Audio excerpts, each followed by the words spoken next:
Assalamualaikum dan selamat datang ke Pala Bola News. Seperti biasa, Pala Bola News akan menyajikan berita bola sepak terbaik kepada anda semua pada setiap hari.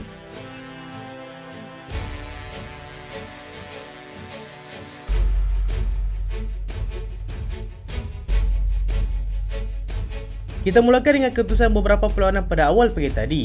Liga Perdana Inggeris berata seri tanpa jaringan dengan pasukan Wolves di Amex Stadium, dan berikut adalah kedudukan semasa Liga Perdana Inggeris.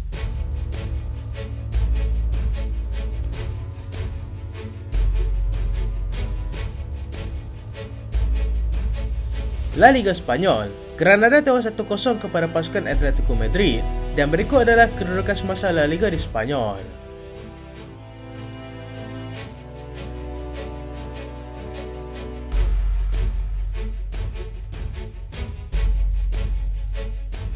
Inter Milan juara Supercoppa Italia. Inter Milan mengesahkan trofi pertama mereka pada musim ini apabila mampu untuk menjulang trofi Supercoppa Italia dengan menewaskan pasukan Napoli 1-0 pada awal pagi tadi.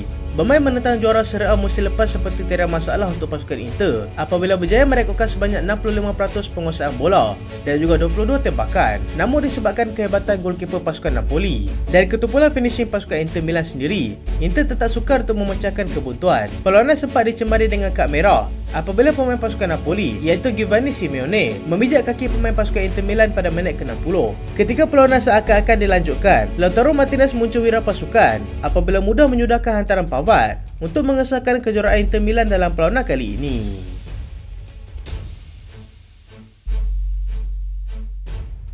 Kecederaan Mohamed Salah lebih serius daripada apa yang dijangka. Pemain sayap pasukan Liverpool, Mohamed Salah, yang mengalami kecederaan semasa mewakili negara Mesir di kejohanan AFCON, berkemungkinan terpaksa diketepikan lebih lama akibat kecederaan tersebut. Salah sudah berada di Liverpool untuk memulakan proses pemulihan di sana, di mana pada mulanya Salah dilihat berpeluang untuk kembali semula ke kejohanan AFCON, tetapi selepas pemeriksaan lanjut dilakukan, ternyata kecederaan yang dialaminya lebih serius. Perkara ini disahkan sendiri oleh ejen beliau yang sentiasa memberikan update terbaru mengenai pemain tersebut. Tempoh masa yang diberikan sebelum ini untuk Salah pulih adalah beberapa minggu sahaja, tetapi kini dia berkemungkinan akan direhatkan selama sebulan ataupun lebih. Kini Salah berkemungkinan akan terlepas dua perlawanan penting iaitu semifinal kedua menentang pasukan Fulham dan juga perlawanan pusingan 16 terbaik bersama dengan pasukan Mesir jika mereka layak ke pusingan seterusnya.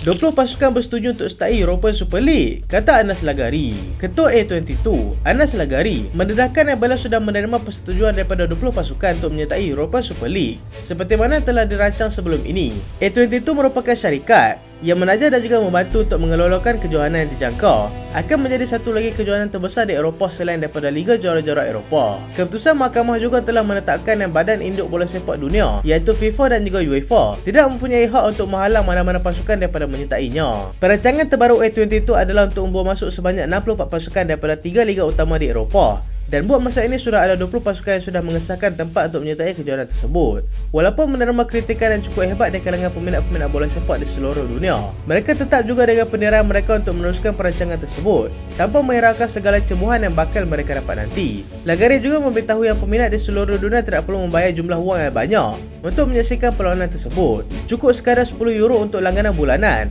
dan anda semua sudah boleh menyaksikan keseluruhan perlawanan. Walau bagaimanapun, masih belum ada lagi tarikh yang ditetapkan untuk mereka melangsungkan kejohanan tersebut dan setakat ini hanyalah perbincangan untuk menentukan kelab mana yang bersetuju untuk menyertainya.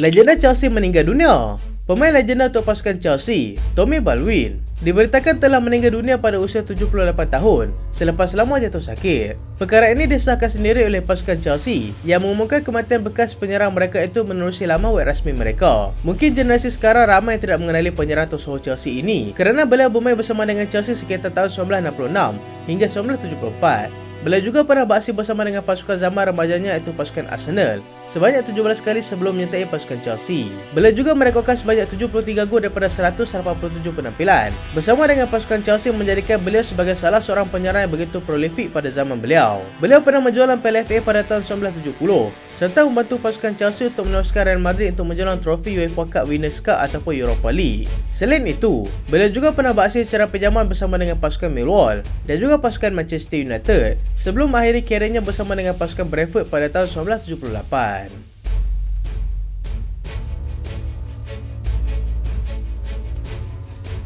Marc-Andre ter Stegen sahkan bila dia akan kembali beraksi. Penjaga gol utama pasukan Barcelona, Marc-Andre ter Stegen, mengeluarkan satu kenyataan mengenai status kecederaan semakin hampir untuk pulih sepenuhnya. Dia menjalani pembedaan pada bahagian belakangnya tidak bermain dengan Barca sejak daripada bulan November lagi, mendedahkan yang dia akan kembali bersama dengan pasukan dalam tempoh 2 minggu saja lagi. Penjaga gol kedua mereka yang dikritik hebat iaitu Iñaki Peña, selepas kegagalan mereka untuk mengalahkan pasukan Real Madrid dalam final Super Cup tempoh hari, sudah pasti lega dengan kehadiran semula penjaga gol utama mereka itu.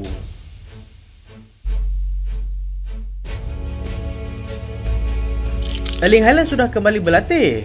Penyerang utama pasukan Manchester City, Erling Haaland, dilaporkan sudah kembali menjalani latihan bersama dengan pasukannya baru-baru ini. Perkembangan terkini pemain tersebut sudah pasti dinanti-nantikan, terutamanya peminat mereka sendiri yang mula menyedari betapa pentingnya pemain itu di atas padang. Haaland tidak bermain sejak bulan November yang lalu akibat masalah pada kakinya telah menyebabkan dia terlepas sebanyak 9 perlawanan. Dia cuba untuk kembali bersama pasukan lebih awal, iaitu pada awal bulan ini, tetapi tidak berjaya kerana dia masih berasa tidak selesa dengan kecederaan tersebut. Bagi pengurus pasukan pula iaitu Pep Guardiola, dia tidak mahu meletakkan apa-apa tempoh masa untuk pemain itu pulih kerana dia tidak mahu tergesa-gesa menurunkan pemainnya itu dengan keadaan yang kurang bersedia.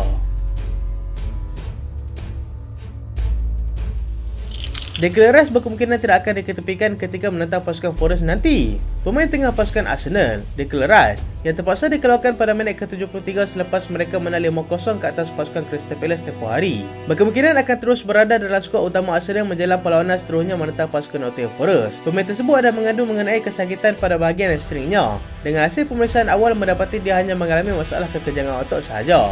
Arsenal tidak akan bermain sehingga Selasa depan, dan selama tempoh ini, pemeriksaan lanjut akan dilakukan dan Rice berkemungkinan akan berada dalam kesebelasan utama untuk berdepan dengan pasukan Nottingham Forest nanti. Satu lagi berita gembira untuk peminat pasukan Arsenal adalah progres pemulihan juruntema yang kini semakin baik, tetapi masih belum dibenarkan untuk menyertai latihan penuh bersama dengan pasukan. Timur bagaimanapun sudah semakin hampir untuk kembali beraksi tetapi bukan dalam masa terdekat ini.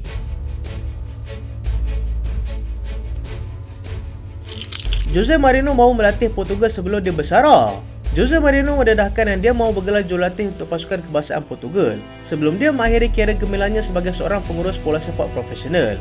Perkara ini didedahkan sendiri oleh bekas pemain pasukan Chelsea iaitu Fran Lebo, yang mendakwa pengurus itu sendiri memberitahu kepadanya dia mahu menjadi pengurus pasukan Portugal sebelum dia bersara nanti. Itu merupakan salah satu impian terbesar dalam tempoh 24 tahun karier gemilangnya. Mourinho yang baru saja dipecat daripada jawatan pengurus pasukan Roma baru-baru ini selepas melalui musim yang agak hambar baru-baru ini. Dia kini dikaitkan dengan beberapa kelab di Arab Saudi dan juga dikatakan akan membuat kemunculan semula di Liga Perdana Inggeris. Untuk bergelar pengurus baru Portugal, Mourinho perlu menanti sekurang-kurangnya sehingga tamat kejohanan Euro 2024 yang akan berlangsung nanti, dan bergantung juga kepada tak prestasi Roberto Martinez selaku pengendali pasukan buat masa ini.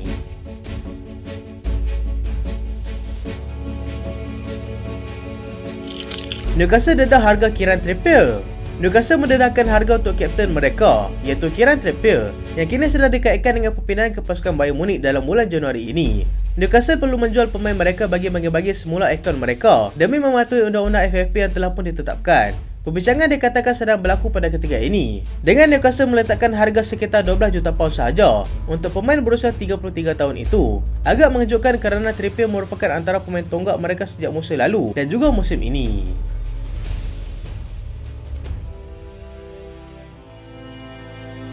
Liverpool kejar Camavinga dan juga Koop Miners. Liverpool kini dilaporkan sedang mengejar dua pemain iaitu pemain tengah pasukan Real Madrid, Eduardo Camavinga, dan juga seorang lagi pemain tengah iaitu Koop Miners daripada pasukan Atalanta. Liverpool juga dikatakan sudah bersedia untuk menawarkan sebanyak 45 juta euro kepada pasukan Atalanta kerana melihatkan dia adalah seorang pemain box to box yang mereka cari pada ketika ini.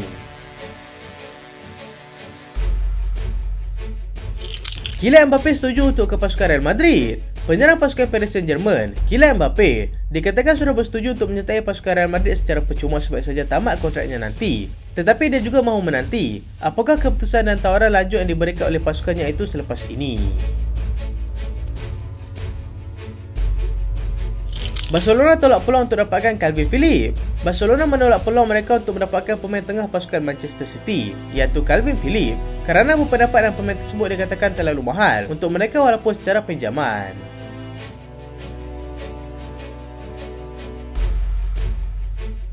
Itulah berita pada kali ini dan terima kasih sebab tonton sampai habis. Jangan lupa like, jangan lupa share, jangan lupa subscribe. Aku Solian. Assalamualaikum.